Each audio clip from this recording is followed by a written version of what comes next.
नमस्कार सभी को U3 के ई लर्निंग प्रोग्राम में आज आपका फिर से स्वागत है। मेरा नाम करण सिंह है।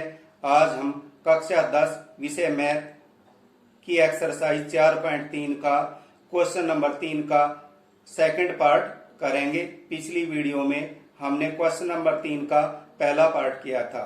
आइए करते हैं। तो हमारे पास क्वेश्चन है, समीकरण के मूल ज्ञात करो। 1/x जमा 4 माइनस 1/x माइनस 7 बराबर 11/30 और x बराबर नहीं है -4 एवं 7।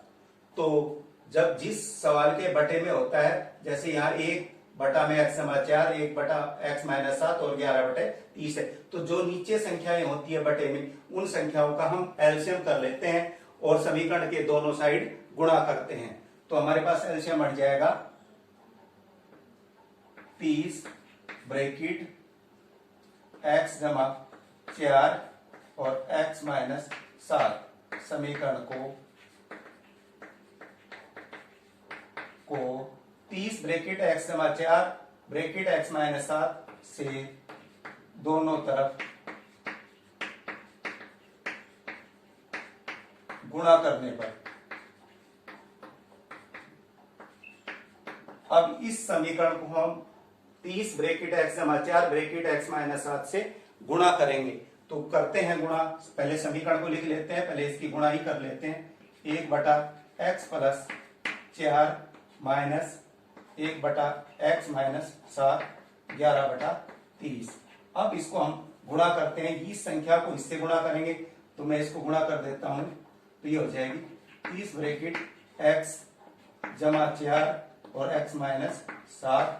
यहां भी कर देते हैं इसको गुणा।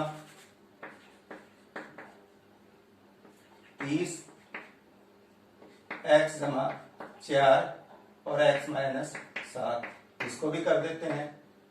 30 x जमा 4 और x माइनस 7। तो अब ये 30 ब्रैकेट x जमा 4 ब्रैकेट x माइनस 7 है, तो ये कट गया। यहाँ हमारे पास बचेगा 30 ब्रैकेट x माइनस 7, यहाँ ये कट गया और यहाँ 30 से 30 कट गया। तो अब हमारे पास बच जाएगा, यहाँ हमारे पास बचा 30 और x, 30 x माइनस 7 माइनस का निशान, यहाँ बच गया हमारे पास 30 ब्रैकेट x जमा 4 और यहाँ बच जाएगा 11 ब्रैकेट x प्लस 4 और x माइनस 7।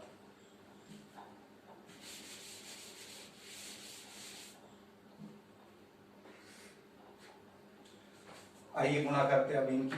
30 को x से गुणा करेंगे, ये हो जाएगा हमारे पास 30x। 30 को माइनस 7 से करेंगे 210 माइनस 30 को x से गुणा करेंगे 30x माइनस 30 को जमा 4 से गुणा करेंगे माइनस का 120 बराबर, अब इसको गुणा करेंगे 11 ब्रैकेट, तो ये हो जाएगा x से गुणा करेगा x का स्क्वायर और x माइनस 7 से गुणा करेगा 7x, 4 x से गुणा करेगा 4x और 4 माइनस 7 से गुणा करेगा 28। अब हमारे पास संख्या बन गई है 30x minus 210 minus 30x minus 120 बराबर 11 bracket x square minus 7x जमा में 4x माइनस 28। ये 30x प्लस के हैं और 30 माइनस 30x माइनस के हैं। तो ये फिनिश हो गया। अब हमारे पास यहाँ बचेगा 210 माइनस के हैं और 120 भी माइनस के हैं, तो ये हो गए 300 माइनस का 330 बराबर 11 ब्रैकेट x का स्क्वायर, ये 7x माइनस के हैं और जमा के 4x हैं, तो यहां बच गया हमारे पास 3x और माइनस 28 बराबर ये 11 bracket x square minus 3x minus 28। अब ये 11 या तो 11 ब्रैकेट मीन्स इस ब्रैकेट से गुणा कर रहा है, या तो इसकी गुणा कर दो, या 11 को हम क्या करते हैं, इस -3, क्योंकि ये गुणा है दूसरी तरफ आके भाग हो जाता है, तो 11 को हम -330 से भाग करते हैं, तो जैसे ये 330 है, ये दूसरी तरफ आएगा, 11 से भाग हो जाएगा, तो 11 तिया 33। तो यहाँ क्या बच जाएगा हमारे पास, -30 बराबर एक्स का स्क्वायर माइनस 3x माइनस 28। अब इस 30 को भी दूसरी तरफ ले जाएंगे हम, इसका पक्षांतरण कर देंगे, तो हमारे पास बचा x square minus 3x minus 28, ये -30 है, दूसरी तरफ जाएगा, प्लस का 30 बराबर 0। हमारे पास बचेगा एक्स का स्क्वायर माइनस 3x और प्लस का 2 बराबर 0।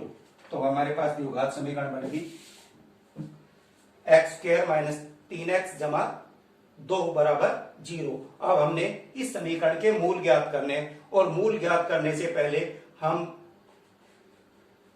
समीकरण के मूलों का अस्तित्व ज्ञात करते हैं। अगर मूलों का अस्तित्व है तो चाहे है तो उसे किसी भी विधि से हल कर सकते हैं। आइए इसके मूल ज्ञात करते हैं। तो मूल ज्ञात करने के लिए हम इस समीकरण की तुलना करेंगे, ax square bx plus c बराबर 0।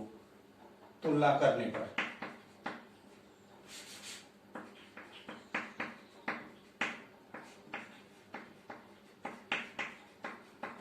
अब इसकी तुलना करेंगे हम, तो हमारे पास क्या बचेगा, a बराबर यहाँ एक्स स्क्वायर का गुणांक 1 है, तो 1, b बराबर -3 और c बराबर है 2। और अब हमारे पास a बराबर 1, b बराबर -3 और c बराबर 2 आ गया। अब हम मूलों का अस्तित्व ज्ञात करने के लिए हमें विविध कर ज्ञात करना होता है, और विविध कर का फार्मूला होता है d बराबर b स्क्वायर माइनस 4ac। तो b बराबर -3 है, तो इसकी जगह इसकी वैल्यू रखते हैं -4, a बराबर 1 है और c बराबर हमारे पास 2 है।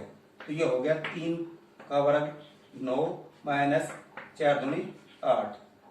तो ये 9 में से 8 गया, 1 बचा, तो हमारे पास d बड़ा है 0 से या 1 बड़ा है 0 से। अगर d 0 से बड़ा होता है तो समीकरण के मूलों का अस्तित्व होता है। तो यहां इस समीकरण के मूलों का अस्तित्व है। अगर समीकरण के मूलों का अस्तित्व होता है तो उसे हमें उसके मूल ज्ञात करने हैं। तो अब हमारे पास द्विघात समीकरण ये है, एक्स स्क्वायर माइनस 3x जमा 2 बराबर 0। तो अब हम इसके फैक्टर बनाएंगे, और फैक्टर बनाने के लिए हमारे पास 3 विधियां होती है, गुणनखंड विधि, पूर्ण वर्ग विधि और द्विघाती सूत्र। तो जब समीकरण में, इस क्वेश्चन में विधि का नाम दिया ना हो तो हम किसी भी विधि से इसको हल कर सकते हैं। तो अब हम इस सवाल को फैक्टर विधि से हल करते हैं। तो फैक्टर विधि हमारे पास है x square minus 3x plus 2 बराबर है 0। तो हम a यानी एक्स स्क्वायर का गुणांक हमारे पास 1 है और c बराबर 2। तो 1 और 2 की गुणा करते हैं तो हमारे पास 2 होता है।